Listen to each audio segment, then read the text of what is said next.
All right, so in 5.6, we'll actually solve these equations now. Right? Equations. So what we're going to do is what you want to do with these is you want to isolate the logarithm first. So if you notice, this one is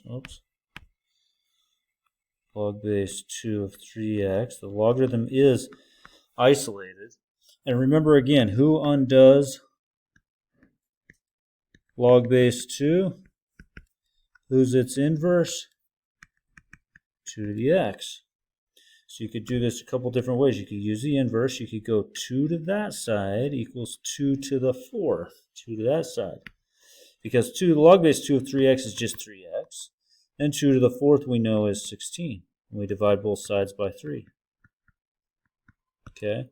We can also use that property log base a of x equals y, then a to the y equals x, right? Remember that? So that's the other way you could do this. You could go 2 to the 4th equals that 3x right there. So 16 equals 3x, or 16 thirds. So either way is fine on that. Next one, similarly, who undoes log base 5? 5 to that. So you go 5 to that side, 5 to that side. Because 5 to the log base 5 of 4x is just 4x plus 9. 5 to the log base 5 of 4x plus 9, sorry, equals 5 squared. 25. Subtract 9 from both sides. We get x equaling 4. And again, you could also do it with the property. You could put this in exponential form. So 5 squared equals 4x plus 9.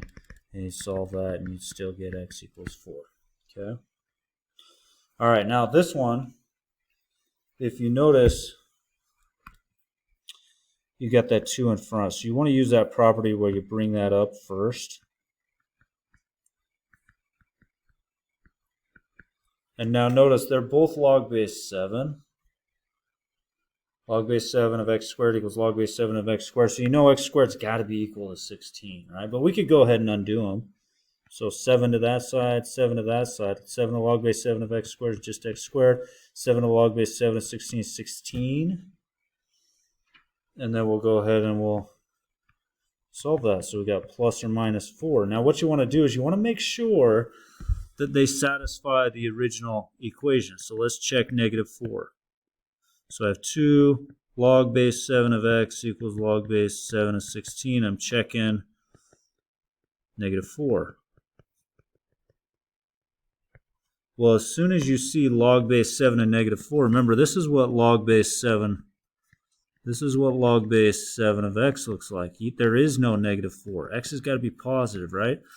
You cannot have log base 7 and negative 4. That's an extraneous solution. X equals 4 would work. That one is a solution. If you punch that in,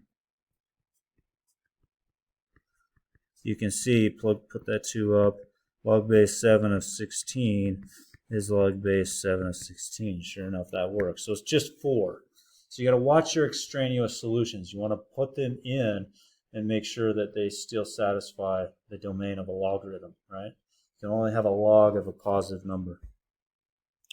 Let's do some more here. Now this time, I want to get all my logs on one side. Notice I have a number, 1 minus that. So get all my logs on one side. So I'm going to add this to both sides. So I have log base 8 of x plus 7 plus log base 8 of 2 minus x, and now it equals 1 over here.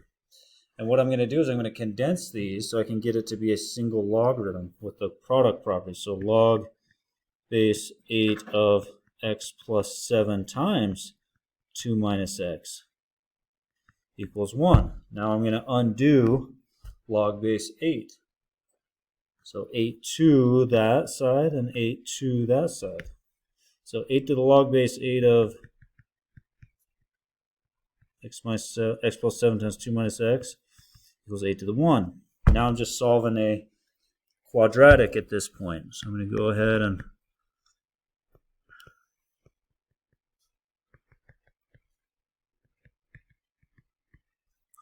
So I have negative x squared minus 5x plus 14 equals 8. So I want to get one side equal to 0.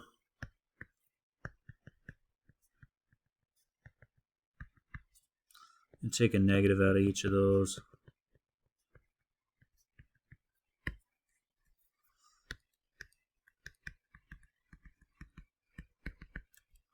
And notice this will factor into x plus 6, x minus 1.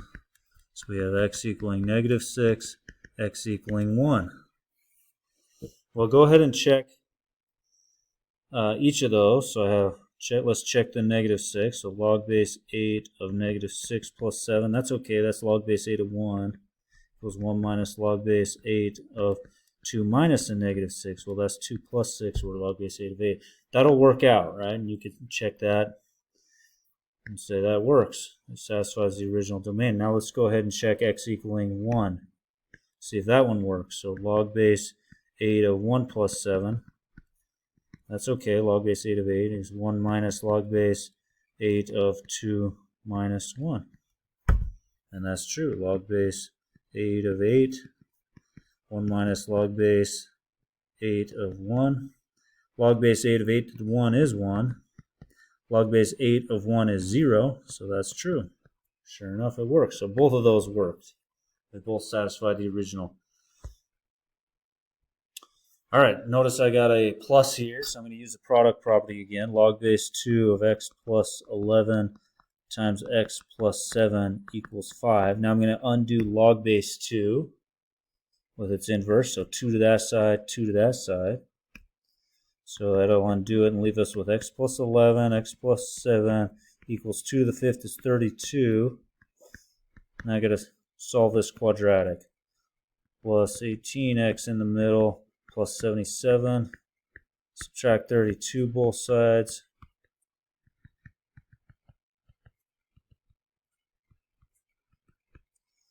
It looks like 3 and 15. So we got negative 3 and negative 15. If you notice, if you plug in negative 15 plus 11, I got negative 4. I don't have a log base 2 and negative 4. So that's an extraneous solution. The negative 3 will be fine. Negative 3 plus 11 is positive 8, log base 2 of 8. And then I plug it in over here as well. Log base 2, negative 3 plus 7, that's fine as well. So negative 3 is your only solution on this one. And negative 15 is an extraneous solution. Notice the minus between the two, so I'm going to use the quotient property. So log base 2, that x plus 3 over x plus 5 equals 1. Who's the inverse of log base 2? 2 is. So 2 to that side, 2 to that side will undo it. So x plus 3 over x plus 5 equals 2 to the 1 is 2. Now I'm going to get that x, I'm going to multiply both sides by x plus 5. So I get that in my numerator. So I have x plus 3 equals, I'm going to go ahead and distribute that, 2x plus 10, and solve for x. 3 equals x plus 10, subtract 10, x equals negative 7. Go ahead and check it in the original. So let's plug it in. Log base 2 of negative 7 plus 3. Oh, can't do that. Can't have log base 2 of negative 4. So I immediately say, this is an extraneous solution. Well, I only had one proposed solution and it didn't even work. So my final answer? No solution. Yeah, no solution. Or undefined. That's what we say, because it didn't even work. The one answer we thought it was didn't even work. Okay, over here, get these all on one side. So let me get this log base 3 of 2x minus 1. Subtract it from both sides. So I have log base 3 of x plus 1 minus log base 3 of 2x minus 1 equals 2. Notice I have a minus between them. So I can use the quotient property to put these two together. X plus 1 over 2x minus 1 equals 2 over here. Who's the inverse of log base 3? 3dx is. So I'm going to go 3 to that side, 3 to that side. That'll undo it. It'll leave us with x plus 1 over 2x minus 1 equals 3 squared, which is 9. Now I'm going to multiply both sides by that 2x minus 1. And so we've got x plus 1 equals 18x minus 9. So I've got 1 equals 17x minus 9.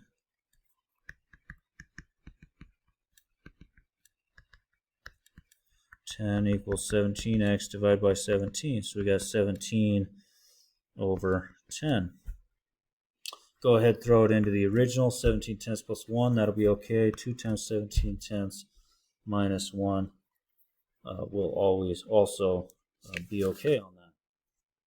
So it looks like 10, oh, I'm sorry, I wrote that the wrong way. 10 17ths, sorry. But that'll still check out. 10 17ths. Divide both sides by 17. Okay.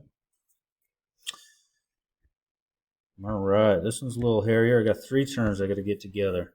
Notice the first 2 are being added, so I could use the product property. I have x minus 3 times x. So again, I'm trying to get it into one single logarithm, so I'm condensing these.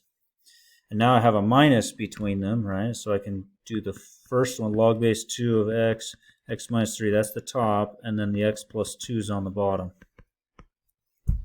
And then who undoes log base 2? I say 2 does, so 2 to both sides. And that'll undo it. So I have x minus 3 over x plus 2 equals 2 squared, which is 4. Now I'm going to multiply both sides by that x plus 2. So I've got x squared minus 3x equals 4x plus 8. So I'm solving a quadratic. Let's get everything on one side. Minus 8, minus 8. So I'm over here, I got x squared minus 7x minus 8 equals 0. So x minus 8, x plus 1 equals 0. So x equals 8. X equals negative 1. Throw 8 in. 8 in is fine.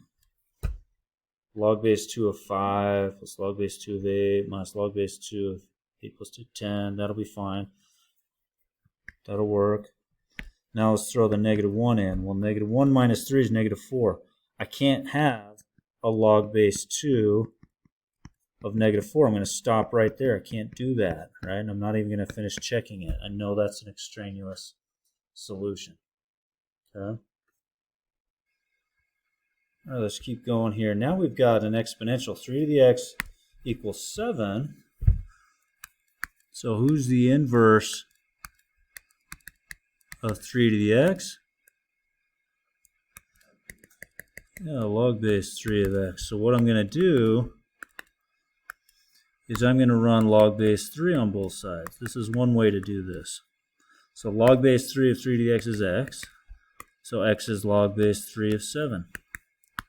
Or, if you change your base, you can also write that as ln of 7 over ln of 3, either one. So let me show you another way to do this. 3 to the x equals 7. You could run the natural log on both sides, and then use the power property to put that x in front. And then just divide both sides by that number ln of 3. And so you've got ln of 7 over ln of 3. So see how it's all the same? Now this next one, e to the x plus 5 equals 4. So I'm thinking to myself, okay, here's kind of what e to the x looks like. Who's the inverse of e to the x? Log base e, which we call the natural log, right? So who undoes e? Natural log, yeah, log base e. Log base e, so ln, both sides. ln of e to the x plus 5 is just x plus 5. It brings that, undoes it, right? So we got ln of 4. Now I subtract 5 from both sides. So I've got negative 5 plus whatever the natural log of 4 is. And that's the exact form for that one. Okay, this next one. Now notice both of these have different bases. 2 to the x plus 1, and 5 to the 1 minus 2x. So if I run log base 2 on both sides, it'll undo the left side, but it's not going to undo the right-hand side. So what I like to do when I see this with different bases is I like to just run the natural log on this so I can use the power rule. So I'll have x plus 1. Now you got to make sure you put that in parentheses because that entire x plus 1 is being multiplied by the number natural log of 2. The entire 1 minus 2x that I'm using with the power rule is being multiplied by the natural log of 5. So I'm going to distribute that number now. So I have x times the ln of 2 plus 1 times the natural log of 2. Distributed over here, I got ln of 5 minus 2x ln of 5. Okay. Now I'm going to get all my x's on one side. So let me add 2x ln of 5. Whoops.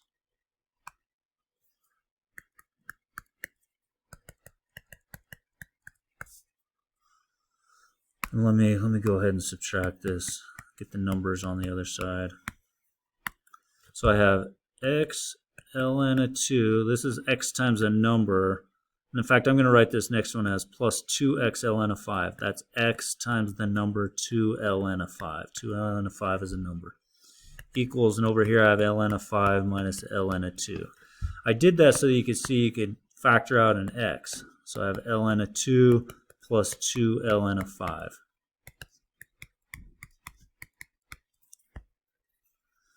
And now what I'm going to do at the end is I'm going to divide everything by this number, ln of 2 plus 2 ln of 5. That whole side and that whole side. So x equals ln of 5 minus ln of 2 over ln of 2 plus 2 ln of 5.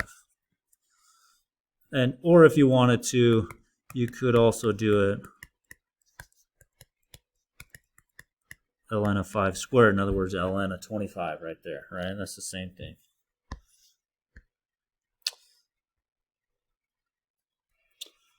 All right, this next one, this is called quadratic in form.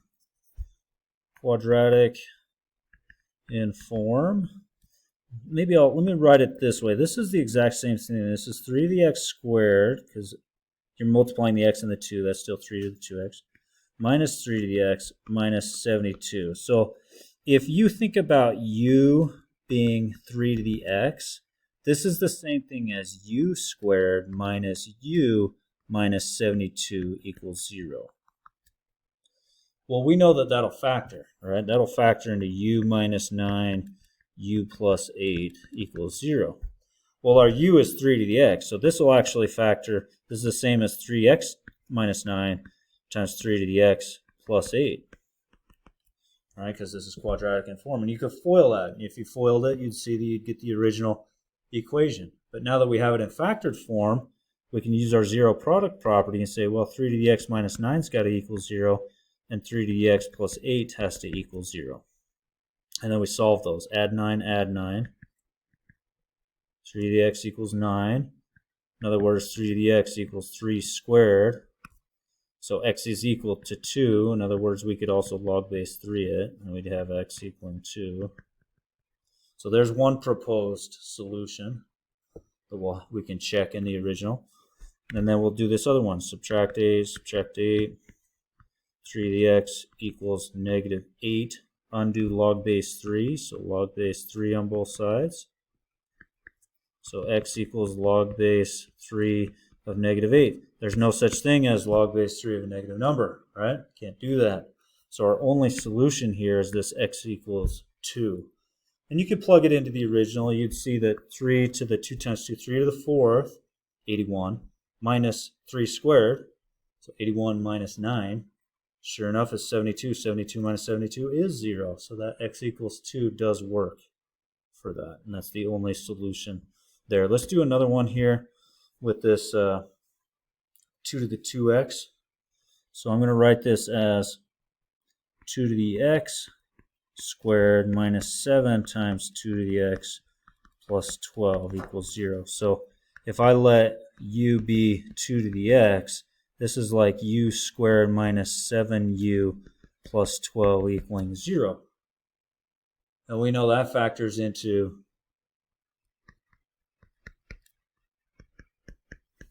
right? U minus 3 times u minus 4. So in other words, this will factor into 2 to the x minus 3. That's our u is 2 to the x. And 2 to the x minus 4. And then we take each of those, set them equal 0 by the zero product property. Add 4, so we got 2 to the x equals 4. And in other words, 2 to the x equals 2 squared. So x has got to equal 2. We could formally undo it if we wanted to. So x equals 2 is one proposed solution. Let's go ahead and solve this other one. 2 to the x equals 3. In other words, got to undo this one. Log base 2, x equals log base 2 of 3. Or if you use the big change of base formula, that's the same as the natural log of 3 or the natural log of 2, right? So either of these will work if you plug them into the original. You're not going to have any issues with either of those solutions. And now our last one. We've got an e scenario. So let's go ahead and write this. This is e to the x squared minus 6 times e to the x minus 16. So if u is e to the x, this is the same as u squared minus 6u minus 16. So that'll factor into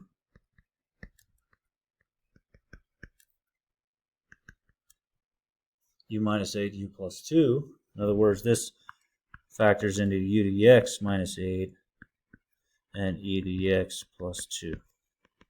Set each of those equals 0. Solve it, add 8, e to the x equals 8. Undo e with the natural log. So there's one of our solutions, the natural log of 8. Let's go ahead and do it the other side. Subtract 2. E to the x equals negative 2. Undo e with the natural log. X equals the ln of negative 2. Remember, we can't have the natural log of a negative number, right? This is the natural log of x. X is always positive, right? Can't take the natural log of negative 2. That's not going to work for you. So your only answer here is the natural log of 8, right? And, you know, another form of that, you could also write that as 8 is 2 cubed. So even 3, the natural log of 2, same thing, right, as the natural log of 8. Well, thanks so much for watching. See you guys next time.